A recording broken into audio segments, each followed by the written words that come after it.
Welcome to another episode of Left on Red Podcast. I am Jen, also known as Booking Jordan. And I'm Dwayne. In today's episode, we are talking about If Beale Street Could Talk, which is the 1974 James Baldwin novel, and also recently the film was adapted on it. Turns out this was actually one of the first, if not the first, film adapted in English of a James Baldwin book, which I thought was really interesting and really dope. I read the book, I read the novel. If you guys follow me on YouTube, you saw on 2018 for my best reads, that was, I believe, number 2 for me. Either number 2 or number 3 of the year. It was an amazing read and made one of my favorite books I've ever read before list. But to know that it was going to be adapted to film is what made me read the book, and I was forever thankful. So of course we had to see the film when it was released. Definitely. Yeah, and we both saw it. So we're going to talk about basically like kind of our thoughts on the film, as well as kind of how that ties into relationship with the book, because I mean, you cannot talk about the film without talking about the novel and talking about James Baldwin and all his brilliance. So let's get into it. So what is a Black love story that you have seen that you really liked? I don't think I've ever seen one like this where the love just continues all the way through no matter what. Like, yeah, there's nothing that I can think of like that, but I haven't seen like a lot of movies. I've seen a lot of romance movies, a lot of Black loves. You know, we have the Love Jones, we have that ain't no Black love movie. That's what we have. I'm telling you the truth. That's what it is. It's Love Jones, Love and Basketball. Let's not get into Love and Basketball. That's a whole nother podcast episode. Let's talk about Black love stories. So I have this ongoing thing with Dwayne and all this stuff about like these love romances and how it's like some of the most problematic and horrible love stories where I would never want to experience anything like that. But, you know, they're just cult classics, like in Love and Basketball, for those of you who haven't seen, with Sanaa Lathan and Omar Epps. And, yeah, it's basically him trying her over and over again and her just dealing with it and fighting for his love. And that's Black love. Negative. So what are some examples? Give some examples through the movie of all the ridiculous stuff that happened. So, for one, let's start off, okay, when they're children, that's fine. They're children, they're on bikes, they have a relationship for a week. He wants to give her a ride to school, and he's like, you need to ride my bike because my dad always drives the car. And she's like, no, that's stupid, I'm gonna ride my own bike. And he's like, you ugly or something. He pushes her, and, you know, she gets bruised. So we starting off with domestic violence. Basically, their chin's bruised. But this is if you're really looking deep into it. Whatever, they're kids. You give it a pass. That's what we're doing right now. Yeah, go ahead. Anyways, lolly la. You don't get a pass for hitting people as a kid. You're right. You really don't. But in the book, in the movie, that's how it happens. So, okay. So then you get to high school. She has a crush on him. He only likes fine girls, basically. He wants big titty, whatever her name is, Gabrielle Union. Which it was interesting. No, let me not judge people's cup size, but it was interesting. Shawnee with the big titties, that was a big line from it. Anyways. And, you know, when he sees her and she finally looks presentable at the dance, then he's like, oh, okay, she's bad. So she doesn't like tomboys, not ugly. She's Sanaa Lathan.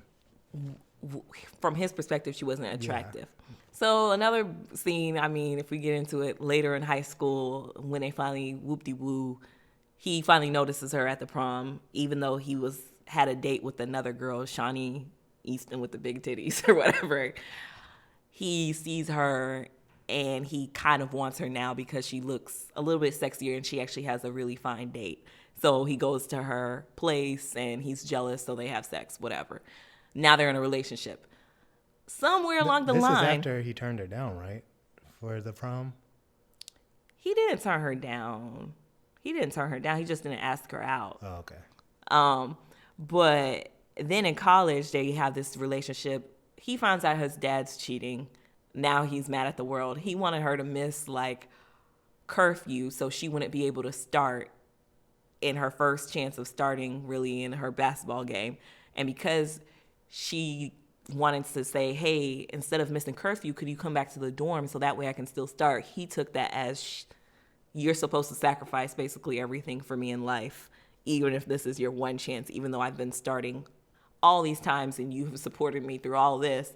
What I'm going to do is I'm going to flaunt another girl in front of you, cheat on you, take the girl to Burger King, her crying back for him, he being like, nah, you weren't there for me that one time, I'm done with you. He moves on, he's dating, she's still the only person she's ever really loved is him. Her whole life is surrounded around him.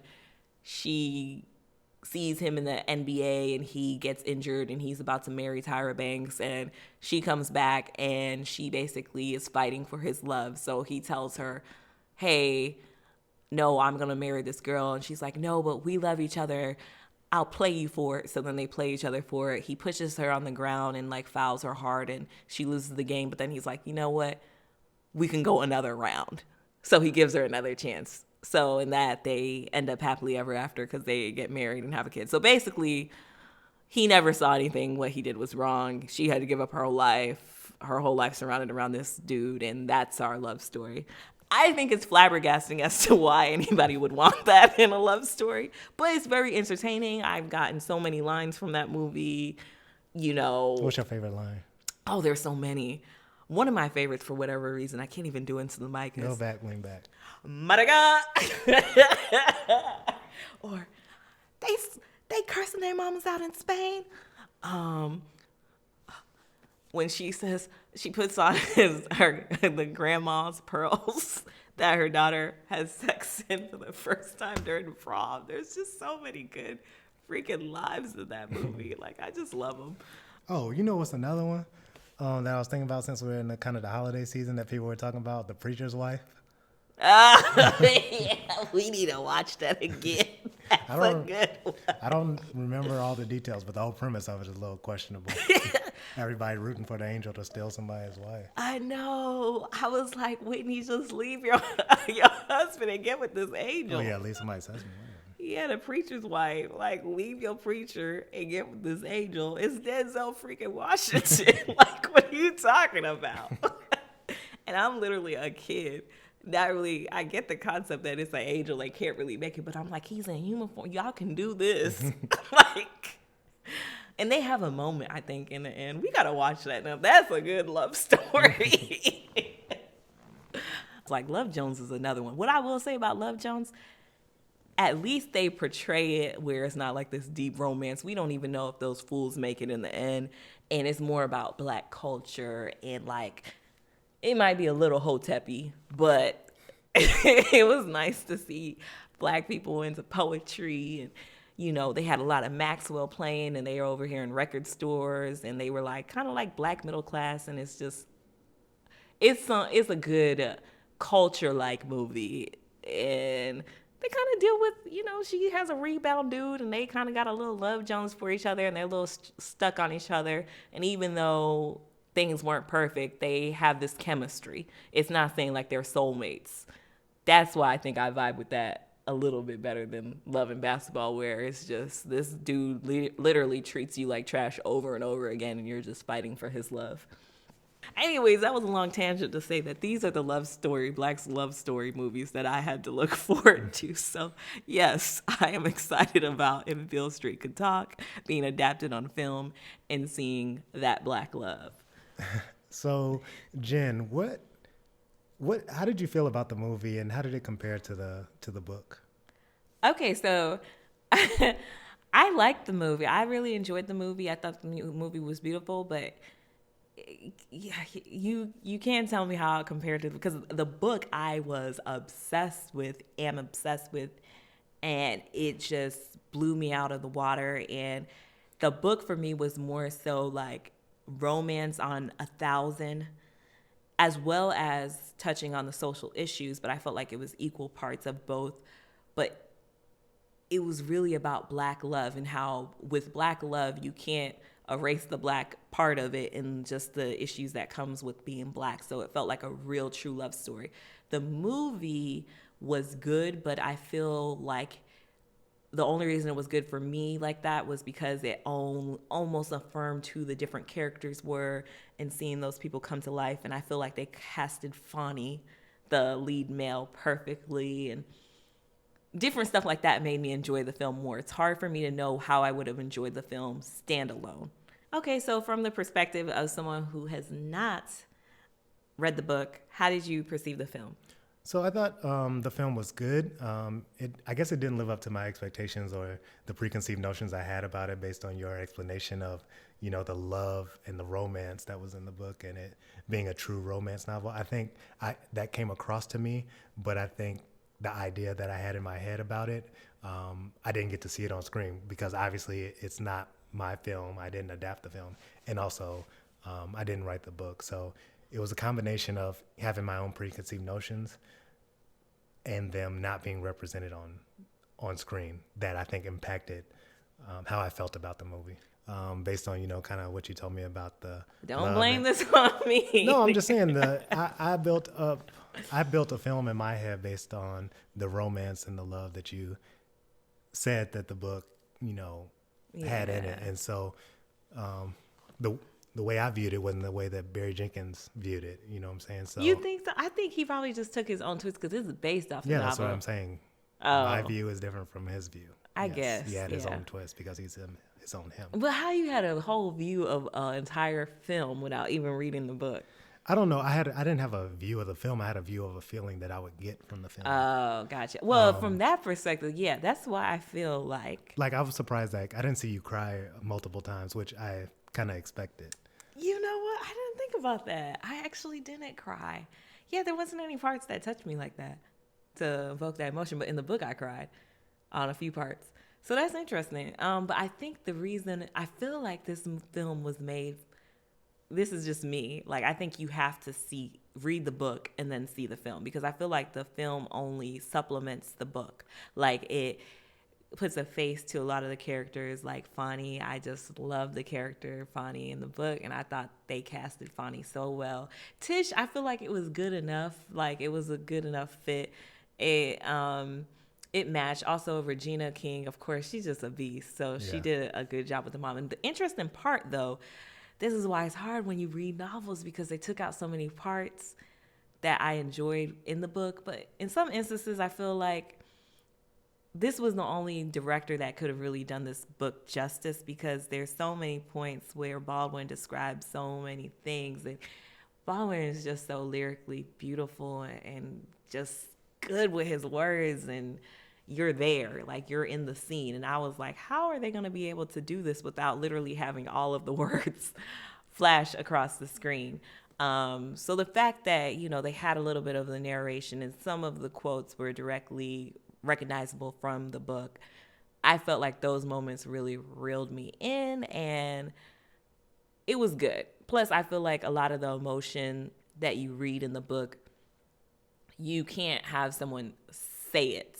So the person has to act it out or it has to have this intense feeling or something. So a lot of his camera style and him getting close in on the faces and reeling you in that way, if you read the book, it kind of brings those feelings to life where you can almost hear the passages on the pages being read while a certain scene's happening or something. So that part's kind of good. For me, between Moonlight and If Beale Street Could Talk, I liked Moonlight better just for the fact that it was not something I've ever seen before and it was on a topic that's not really explored before. And so with this one, it seemed more familiar, but with a style that I was already used to from his previous film. And so all this stuff that was cool, like the lighting of black skin and the portrait look, to me was familiar already. So it didn't give me that, first time experience that really is awe-inspiring. I feel like for me, the lighting and all of that stuff, that to me is what makes the movie. I enjoyed it. There's such different films. Moonlight is almost like a coming of age story, and it was Florida, and I'm from Florida, and it dealt with, male masculinity and just it dealt with a lot of different stuff, which was cool. They deal with different topics. If Beale Street Can Talk, I feel like visually is beautiful to watch. I felt like I was still oh wow, I still felt like that. And plus seeing skin complexions of darker skin complected love story on film, to me, that's always going to be something that's just I I appreciate it because we don't get that a lot. What I will say is, watching the movie as someone who read the book, I feel like, sometimes you like, oh, you could just watch the movie. You don't need to read the book. For this particular film, I feel like it's important that you do read the book.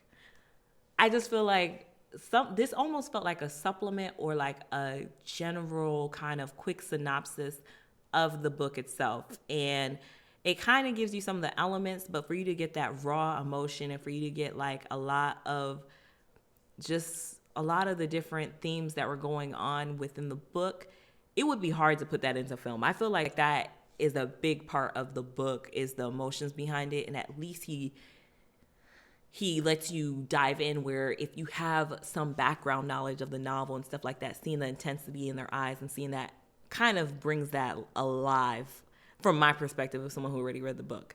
Granted, Right. If you're completely new to it, you're like, okay, we get it. You're showing these black lovers, their faces and all this other stuff really close. Right. But I'm hearing some of the quotes or some of the passages from Baldwin while I'm seeing this. So it kind of made the film come even more alive for me. And some of my favorite parts were things that I thought were lifted from the book. So Regina King, she plays the mother of Tish, soon to be mother-in-law of Fonny, which Fonny and Tish are the two lovers where tragedy kind of happens to them. But Regina King, I feel like the little bit that she was able to do with her role was amazing to me. I felt like she was able to portray so much in such a little time on those little scenes that she had. Because in the book, when she goes to Puerto Rico, that part is such a big part to me in the book. And in the film, it was a short, condensed kind of section. But to me, she was able to convey a lot of those emotions or a lot of those feelings. I don't know. Were there any scenes in the movie that you felt like really captured you? I like the scene with the two families in the house. Oh, yeah. And I'm surprised they didn't go into more detail about, the other families, especially the women in the family. So we kind of saw the dad later on, but we never saw the rest of the women in the family. Which was so crazy to me, because in the book, not to be one of those people, if you read the book, but seriously, like, there's so much talked about those women. I was shocked that was the only time that we saw them. I was also shocked at how they looked, because in the book, they are like almost passing. When I say that, I mean they're very, very fair skinned, very light skinned. That's a big part of their character. Like, in addition to them being very religious and very Christian, it's also the sense of they are so light skinned. Even though Fonny is not necessarily light skinned, he's darker than them, but they still feel like Tish is too dark for him and it's not as good. Like, colorism is a bigger theme within their family, and they explore that pretty deeply. Right. And I know Barry Jenkins even mentioned that it was a big theme in the book, but he didn't necessarily incorporate it in the same way. Wait, so why did he say he didn't want to include it? I didn't say that. I said it wasn't necessarily represented in the same way in the film. Yeah, I wonder why he took that aspect out. I guess because there's so many themes that are going on maybe in the movie. And also, like, if it in that scene, it would have been just distracting with everything going on in the scene with the two families. It would have added a different element to the scene with the two families had there been the colorism aspect in that situation. Even though it was slightly brought up, but it didn't necessarily make sense because the girl wasn't Like that fair skinned. It wasn't even not that fair. She was literally the same color. They were all like brown skinned people, so it was like interesting because there's a scene in the book. I mean, not in the book, in the movie, one of the lines, because initially, once I saw that the mom and the sisters reading the book, I was like, oh, okay, they went a different direction with that. Like, they probably aren't addressing it. But then there's a line where the girl's like, with your yellow stuff or something like that. And it was weird because it was like yellow, like the girl's not wearing yellow. So it was kind of like, I don't know. It was just, I was like, I wonder if people who haven't read the book even know that she was referring to her skin complexion. But also in the movie, that's the only time we see the siblings, the sisters or the mother, whereas in the book, like the mother is explained before that scene, the sisters are explained before that, and you hear about them kind of a little bit more throughout the book, and also Fonny's relationship with his mother and with his sisters, as well as his relationship to his father. But I mean, how long was the movie? They probably just don't have time. Yeah, it was 2 hours, and that's what he was mentioning. Like, if you guys get a chance, Barry Jenkins does really good Q&A sessions. So on YouTube, look him up. But he was also mentioning about. So a lot of people were wondering about.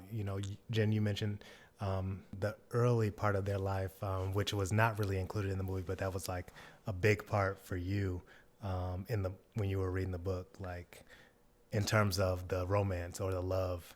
Yeah, and when I say that, what I mean by that, I feel like there's a foundation of, I would have to ask you, from your point of view, could you tell that there was an immense like love and care from the Tish's family towards Fonny?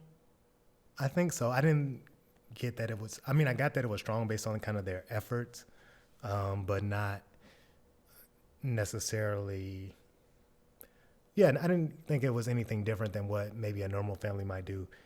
I almost saw it in the movie as though they cared for their daughter and what she loved. And so they want to make sure their daughter is happy as opposed to whatever's happening with Fonny. But that's love too. But they love him. That is love.